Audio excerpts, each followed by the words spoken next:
നമസ്കാരം, എല്ലാവർക്കും സ്വാഗതം. ഇൻഫോർമേറ്റീവായ പുതിയ ഒരു വാർത്താ അപ്ഡേറ്റ്സിലേക്ക്. സംസ്ഥാനത്തെ എല്ലാ സാമൂഹ്യ സുരക്ഷാ ക്ഷേമ പെൻഷൻ ഗുണഭോക്താക്കളും ശ്രദ്ധിച്ചിരിക്കണം. ജൂൺ മാസത്തെ ക്ഷേമ പെൻഷൻ 2000 രൂപയുടെ വിതരണം ആരംഭിക്കുകയാണ്.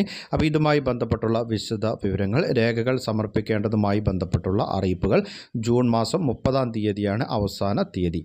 അപ്പോൾ ഈ ഒരു രേഖകൾ സമർപ്പിച്ചിട്ടില്ല എങ്കിൽ നിങ്ങളുടെ ആനുകൂല്യം തടസ്സപ്പെടുന്ന സാഹചര്യമുണ്ടാകും. അപ്പോൾ കൂടുതൽ വിശദ വിവരങ്ങൾ പങ്കുവയ്ക്കുന്നു. വീഡിയോ അവസാനം വരെ കാണുക. മറ്റുള്ളവരിലേക്കും ഈ ഇൻഫർമേഷൻ ഷെയർ ചെയ്തെത്തിക്കുവാൻ നിങ്ങൾ മറക്കരുത്. സർക്കാർ അറിയിപ്പുകൾ യഥാസമയം ലഭിക്കുന്നതിന് വേണ്ടി വാട്സപ്പ് ഗ്രൂപ്പിലും ജോയിൻ ചെയ്യുക. അപ്പോൾ നമുക്ക് വിശദമായിട്ടുള്ള അറിയിപ്പുകൾ എന്തൊക്കെയാണെന്ന് നോക്കാം. ജൂൺ മാസത്തെ സാമൂഹ്യ സുരക്ഷാ ക്ഷേമ പെൻഷൻ വിതരണ നടപടികൾ ആരംഭിച്ചു. 2000 രൂപ തന്നെയാണ് ഈ ഒരു ജൂൺ മാസത്തിലും ഗുണഭോക്താക്കളുടെ അക്കൗണ്ടുകളിലേക്കും കൈകളിലേക്കും ലഭിക്കാൻ പോകുന്നത്. 3000 രൂപയാക്കി ക്ഷേമ പെൻഷൻ ഉയർത്തും എന്ന് സർക്കാർ പ്രഖ്യാപിച്ചെങ്കിലും UDF സർക്കാർ കഴിഞ്ഞ ദിവസങ്ങളിൽ അവതരിപ്പിച്ച ബജറ്റിൽ ഇതിനാവശ്യമായിട്ടുള്ള തുക വകയിരുത്തിയിട്ടില്ല.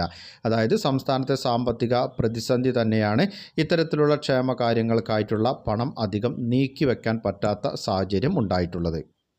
ഇത്തരം ഒരു സാഹചര്യത്തിലാണ് സ്വകാര്യ നിക്ഷേപം ആകർഷിക്കുന്ന രീതിയിലുള്ള മറ്റു പല പദ്ധതികളും സർക്കാർ പ്രഖ്യാപിച്ചിട്ടുള്ളത്.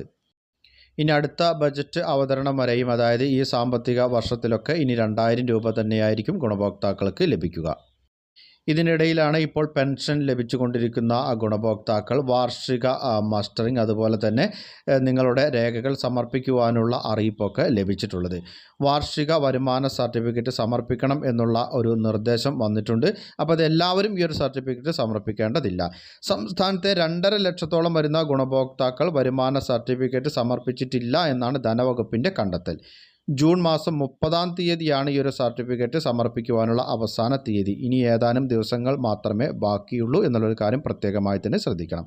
എല്ലാവരും ഈ ഒരു സർട്ടിഫിക്കറ്റ് സമർപ്പിക്കേണ്ടതില്ല. നിങ്ങൾക്ക് പെൻഷൻ അനുവദിക്കപ്പെട്ടതിന് ശേഷം ഇതുവരെയും, അതായത് ഒരിക്കൽ പോലും നിങ്ങൾ വരുമാന സർട്ടിഫിക്കറ്റ് സമർപ്പിക്കാത്തവരാണ് എങ്കിൽ അങ്ങനെയുള്ള ആളുകളാണ് രേഖകൾ നൽകേണ്ടത്. വാർഷിക മസ്റ്ററിംഗ് തീയതിയും പ്രഖ്യാപിച്ചിട്ടില്ല. കഴിഞ്ഞ തവണ ചെയ്തവർക്കൊക്കെ എല്ലാം മുടങ്ങാതെ തന്നെ ഈ ഒരു പെൻഷൻ ലഭിക്കുകയും ചെയ്യും. വാർഷിക മസ്റ്ററിംഗ് തീയതിയും ഉടനെ തന്നെ പ്രഖ്യാപിക്കുന്നതാണ്. അപ്പോൾ തീർച്ചയായും അങ്ങനെ പ്രഖ്യാപിക്കുന്ന ആ ഒരു ഘട്ടത്തിൽ എല്ലാവരും മസ്റ്ററിങ്ങിൽ പങ്കെടുക്കുവാൻ പ്രത്യേകമായി തന്നെ ശ്രദ്ധിക്കണം. നിലവിൽ പെൻഷൻ ലഭിച്ചുകൊണ്ടിരിക്കുന്ന ഗുണഭോക്താക്കൾ ജീവിച്ചിരിപ്പുണ്ട് എന്ന് സർക്കാരിനെ ബോധ്യപ്പെടുത്തുന്നതിന് വേണ്ടിയാണ് ഓരോ വർഷത്തിലും ഈ ഒരു മസ്റ്ററിംഗ് ഏർപ്പെടുത്തിയിട്ടുള്ളത്.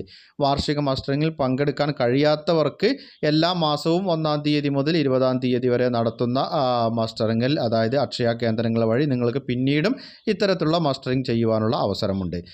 ബയോമെട്രിക് മസ്റ്ററിങ്ങിൽ പരാജയപ്പെടുന്ന ഗുണഭോക്താക്കളാണെങ്കിൽ അവർക്ക് അവരുടെ ലൈഫ് സർട്ടിഫിക്കറ്റ് തദ്ദേശ സ്വയംഭരണ സ്ഥാപനങ്ങളിൽ ഹാജരാക്കിയും അവരുടെ മസ്റ്ററിംഗ് പൂർത്തിയാക്കാൻ സാധിക്കും. ജൂൺ മാസം 25-ാം തീയതിക്ക് ശേഷം ഗുണഭോക്താക്കളുടെ അക്കൗണ്ടുകളിലേക്കും കൈകളിലേക്കും 2000 രൂപ പെൻഷൻ എത്തിച്ചേരുന്നതാണ്. വളരെ പ്രധാനപ്പെട്ട അറിയിപ്പിൻ്റെ വിശദ വിവരങ്ങളാണ് പങ്കുവച്ചത്. മറ്റുള്ളവരിലേക്കും ഈ ഇൻഫർമേഷൻ ഷെയർ ചെയ്തെത്തിക്കണം. നിങ്ങളുടെ അഭിപ്രായങ്ങളും നിർദ്ദേശങ്ങളും കമൻറ്റിലൂടെ എഴുതി അറിയിക്കുക. പുതിയൊരു വീഡിയോയിൽ വീണ്ടും കണ്ടുമുട്ടാം. അതുവരേക്കും അനൂപ് സൈനിങ് ഓഫ്.